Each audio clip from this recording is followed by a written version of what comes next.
Welcome back. Bulletin کا آغاز کریں گے اہم خبر کے ساتھ۔ پاکستان اور چین کے درمیان مختلف شعبوں میں مفاہمتی یادداشتوں پر دستخط ہو گئے ہیں۔ پاکستان چین بزنس ٹو بزنس سرمایہ کاری کانفرنس سے خطاب کرتے ہوئے وزیر اعظم شہباز شریف نے کہا ہے کہ اس تاریخی کانفرنس میں شرکت باعث فخر ہے۔ اپنی زندگی کے سب سے بڑی کانفرنس میں شریک ہوں۔ وزیر اعظم نے کہا کہ B2B کانفرنس دونوں ممالک کی مضبوط دوستی کی عکاس ہے۔ پاکستان اور چین کی دوستی باہمی احترام، اعتماد اور تعاون پر مبنی ہے۔ چین نے ہمیشہ مشکل وقت میں پاکستان کا ساتھ دیا۔ وزیر اعظم کے مطابق پاکستان اور چین کے تعلقات دہائیوں پر محیط ہیں۔ انہوں نے بتایا کہ صدر شی جن پنگ نے 2015 میں اسلام آباد کا دورہ کر کے سی پیک کی بنیاد رکھی۔ چین نے سی پیک کے تحت $35 ارب کی سرمایہ کاری کی، جس کے تعاون سے اورنج ٹرین اور مختلف ڈیمز تعمیر ہوئے۔ سی پیک کی بدولت پاکستان میں 3 سال میں توانائی بحران پر قابو پایا گیا، زراعت اور صنعت بحال ہوئی۔ وزیر اعظم نے کہا کہ زراعت پاکستان کی معیشت میں ریڑھ کی ہڈی کی حیثیت رکھتی ہے۔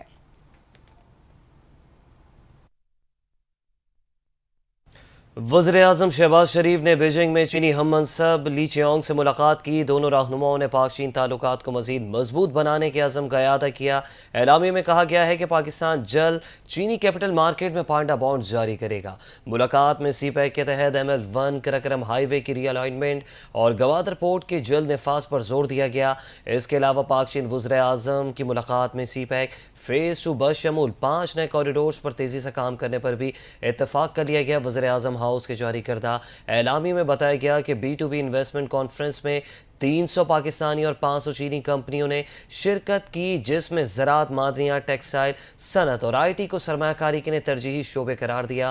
وزیر اعظم نے SCO سربراہی اجلاس کی کامیاب میزبانی پر چین کو مبارکباد دی، کہا کہ پاکستان چین کے ترقیاتی ماڈل سے سیکھنا چاہتا ہے۔ وزیر اعظم نے پاکستان کی خود مختاری اور ترقی میں حمایت پر چین کا شکریہ ادا کیا اور صدر شی جن پنگ کے عالمی اقدامات کی بھرپور حمایت کا اعادہ کیا۔ اعلامیے کے مطابق ملاقات میں جوائنٹ ایکشن پلان 2024-29 پر دستخط کو اہم سنگ میل قرار دیا۔ دونوں رہنماؤں نے سائنس و ٹیکنالوجی، IT، میڈیا اور زراعت سمیت کئی معاہدوں کی تقریب میں شرکت کی۔ دونوں رہنماؤں نے آئندہ سال پاک چین سفارتی تعلقات کی 75ویں سالگرہ شایان شان طریقے سے منانے پر بھی اتفاق کیا۔ اپڈیٹ کریں گے۔ پنجاب حکومت نے گندم، آٹا اور روٹی کے نرخ برقرار رکھنے کے لیے سخت اقدامات کا فیصلہ کر لیا ہے۔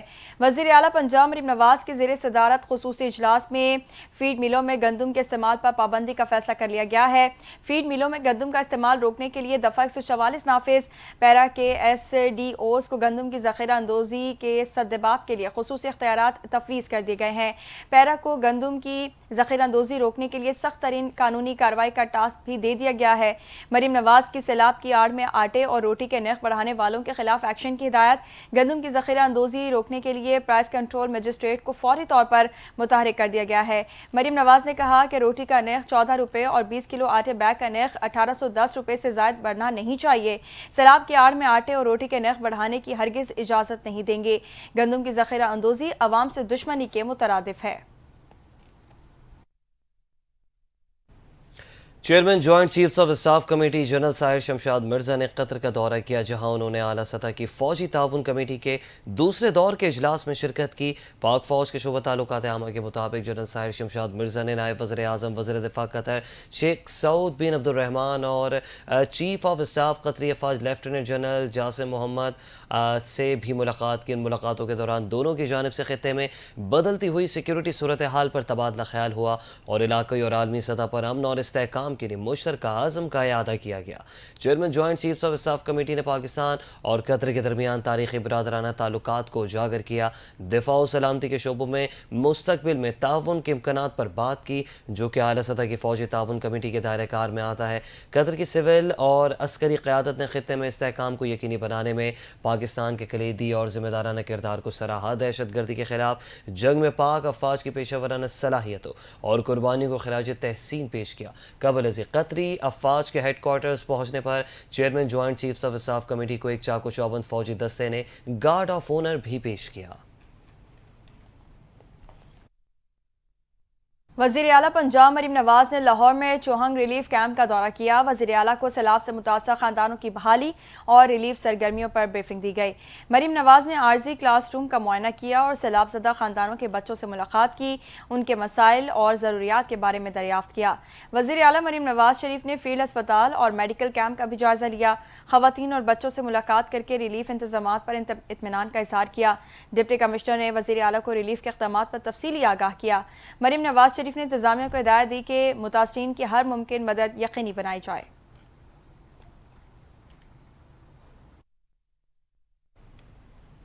سندھ کے سینئر وزیر شرجیل انعام میمن صوبائی rain and flood emergency monitoring cell پہنچ گئے۔ سیکرٹری ماحولیات زبیر چنہ نے سینئر وزیر شرجیل انعام میمن کو بریفنگ دی۔ شرجیل انعام میمن نے پریس کانفرنس کرتے ہوئے کہا کہ صوبائی مانیٹرنگ سیل 24 گھنٹے سرگرم ہے، ایک ایک چیز کی مانیٹرنگ کی جا رہی ہے۔ بھارت کی جانب سے 5 لاکھ کیوسک پانی چھوڑا گیا۔ حکومت سندھ کی ترجیح انسانی جانوں کا تحفظ ہے۔ انہوں نے کہا سیلابی صورتحال پر ہمارا کنٹرول قائم ہے، پنجاب سے پانی آنے میں ابھی 3 دن لگیں گے۔ وزراء اور ارکان اسمبلی فیلڈ میں موجود ہیں۔ سندھ میں 500 سے زائد ریلیف کیمپس قائم ہیں، لوگوں کو مختلف جگہوں پر منتقل کیا جا رہا ہے۔ مراد علی شاہ ہر چیز کو مانیٹر کر رہے ہیں۔ 28,000 سے زائد لوگوں کو محفوظ مقامات پر منتقل کیا گیا ہے۔ تحریک تحفظ آئین پاکستان کے رہنما مصطفیٰ نواز کھوکر نے 26ویں آئینی ترمیم کے خلاف سپریم کورٹ میں درخواست دائر کر دی ہے۔ درخواست میں موقف اختیار کیا گیا ہے کہ پریکٹس اینڈ پروسیجر ایکٹ کے سیکشن 22 کے مطابق فل کورٹ تشکیل کا فیصلہ قانون کے مطابق ہے، رجسٹرار یا کوئی اور اتھارٹی کمیٹی کے فیصلے کو ختم نہیں کر سکتی۔ درخواست میں مزید کہا گیا ہے کہ کمیٹی کے فیصلے پر چیف جسٹس کی وضاحت عمل درآمد نہ کرنے کی کوئی قانونی حیثیت نہیں رکھتی۔ ایکٹ میں ہونے والی ترامیم آئین اور قانون سے مطابقت نہیں رکھتی۔ درخواست میں پریکٹس اینڈ پروسیجر کمیٹی کے 31 اکتوبر کے اکثریتی فیصلے پر عمل درآمد کی استدعا کرتے ہوئے کہا گیا ہے کہ کمیٹی کے فیصلے پر عمل درآمد نہ کرنے سے متعلق انتظامی فیصلہ کالعدم قرار دیا جائے۔ پنجاب میں پہلی بار کلینک آن بورڈ سروسز کا آغاز ہو گیا ہے۔ وزیر اعلیٰ مریم نواز کی ہدایت پر سیلاب زدہ علاقوں میں کشتیوں پر اسپتال قائم کر دیے گئے ہیں۔ پنجاب ہیلتھ ٹیم سیلاب متاثرہ اضلاع میں مصروف عمل ہے۔ فلڈ ریلیف کیمپس میں خواتین اور بچوں کے علاج معالجے کے لیے خصوصی انتظامات کیے گئے ہیں۔ حاملہ خواتین کے check up, multi vitamin, sanitary kits, ضروری سامان اور بر وقت اسپتال پہنچانے کے لیے رورل ایمبولینس سروس فراہم کی گئی ہے۔ بچوں کے علاج، ویکسینیشن، غذائی قلت کی اسکریننگ، کیڑوں کے کاٹنے، جلدی امراض، پیٹ کی بیماریوں، ہیضہ اور ملیریا کے علاج کے لیے بھی کیمپوں میں انتظامات موجود ہیں۔ ORS، اینٹی بایوٹک اور دیگر ضروری ادویات کی کافی مقدار بھی فراہم کی گئی ہے۔ صوبے بھر میں 968 کلینک آن ویل اور میڈیکل ریلیف کیمپ قائم بھی ہیں، جہاں متاثرین کو علاج کی سہولیات دی جا رہی ہیں۔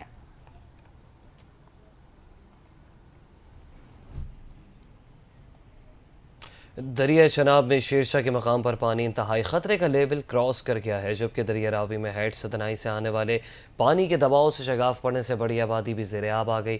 ملتان میں ستنائی کینال میں ہیڈ ستنائی سے آنے والے پانی کے دباؤ سے شگاف پڑنے سے بستی کھوکرس سمیت بہت بڑی آبادی زیر آب آ گئی۔ انتظامیہ کا کہنا ہے کہ کینال میں گنجائش سے 4 گنا زیادہ پانی آ چکا۔ ستنائی کینال میں پڑنے والے شگاف کو پر کرنے کی کوشش کی جا رہی ہے۔ دریا راوی میں ہیڈ ستنائی پر اونچے درجے کا سیلاب ہے اور دریا راوی کا پانی اوور فلو ہو کر رابطہ نہروں میں داخل ہونے سے ملتان روڈ پر رانگو نہر میں 2 مقامات پر شگاف پڑ گئے۔ نہر کے شگاف سے درجنوں آبادیاں زیر آب آ گئیں۔ سدنائی لنک کینال کے رانگو نہر کے شگاف کو پر کیا جا رہا ہے۔ دریائے چناب میں پانی کی سطح میں مسلسل اضافہ ہو رہا ہے۔ سیلابی ریلا ملتان کے حدود سے گزر رہا ہے، جس کی وجہ سے اکبر فلڈ بند ہونے کا دباؤ ہے۔ کمیشن ملتان کا کہنا ہے کہ ہیڈ محمد والا پر پانی کی زیادہ سے زیادہ حد 417 فٹ ہے۔ شگاف ڈالنے کا فیصلہ ٹیکنیکل کمیٹی کرے گی۔ آبادی کو بچانے کے لیے ہنگامی اقدامات جاری ہیں۔ فلڈ ریلیف کیمپس میں متاثرہ افراد کی آمد کا سلسلہ بھی جاری ہے۔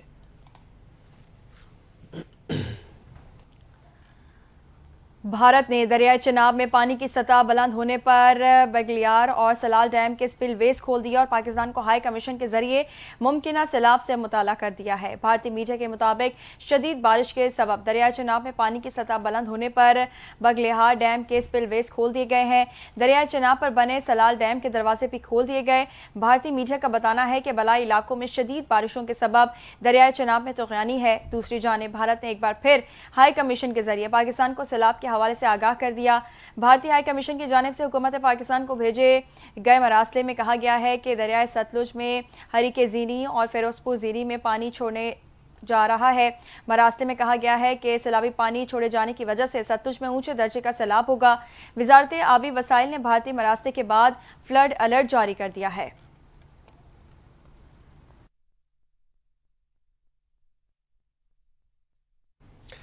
افسوسناک خبر کہ پنجاب میں سیلاب سے اب تک 46 افراد جاں بحق ہو چکے، جبکہ مجموعی طور پر سیلاب سے 35 لاکھ افراد متاثر ہوئے۔ Director general P D M Punjab Irfan Ali Kathia نے بتایا کہ اب تک پنجاب میں سیلاب سے 3944 معززات متاثر ہو چکے۔ ریلیف کیمپس میں 25 سے 30 ہزار لوگ موجود ہیں۔ انہوں نے بتایا کہ 14,96,000 سے زائد افراد کو ریسکیو کیا گیا، جبکہ 10 لاکھ سے زائد جانوروں کو بھی محفوظ مقامات پر منتقل کیا۔ عرفان علی کاٹیا کا کہنا تھا کہ سدنائی کے مقام پر راوی کا پانی چناب میں جانے کے بجائے واپس آ رہا ہے۔ جب تک چناب میں پانی کم نہیں ہوگا اس وقت تک راوی کا پانی چناب میں شامل نہیں ہوگا۔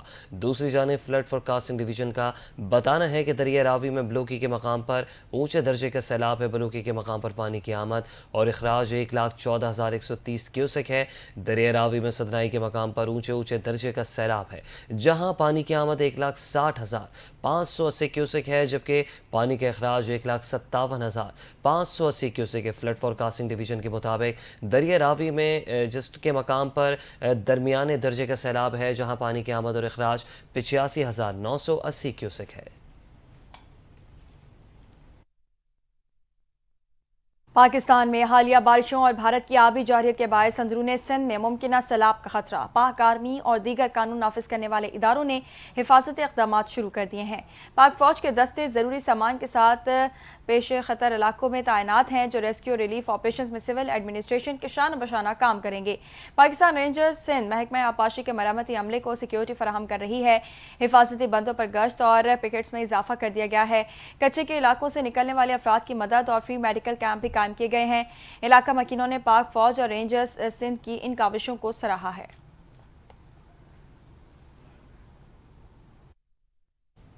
بہاول نگر میں دریا ستلج میں بھکا پتن کے مقام پر اونچے درجے کا سیلاب ہے اور سیلاب کی وجہ سے دریا بیل پر متعدد دیہات سینکڑوں ایکڑ پر کھڑی فصلیں دریا برد ہو چکی۔ ممبر صوبہ اسمبلی سہیل خان زاہد نے بتایا کہ دریا ستلج میں طغیانی کے باعث سیلاب متاثرین کا انخلا جاری ہے۔ ریسکیو 1122 کی ٹیمیں دن رات لوگوں اور مال مویشی کو ریسکیو کر رہی ہیں۔ ضلع انتظامیہ کی جانب سے 20 فلڈ ریلیف کیمپ قائم کیے گئے ہیں۔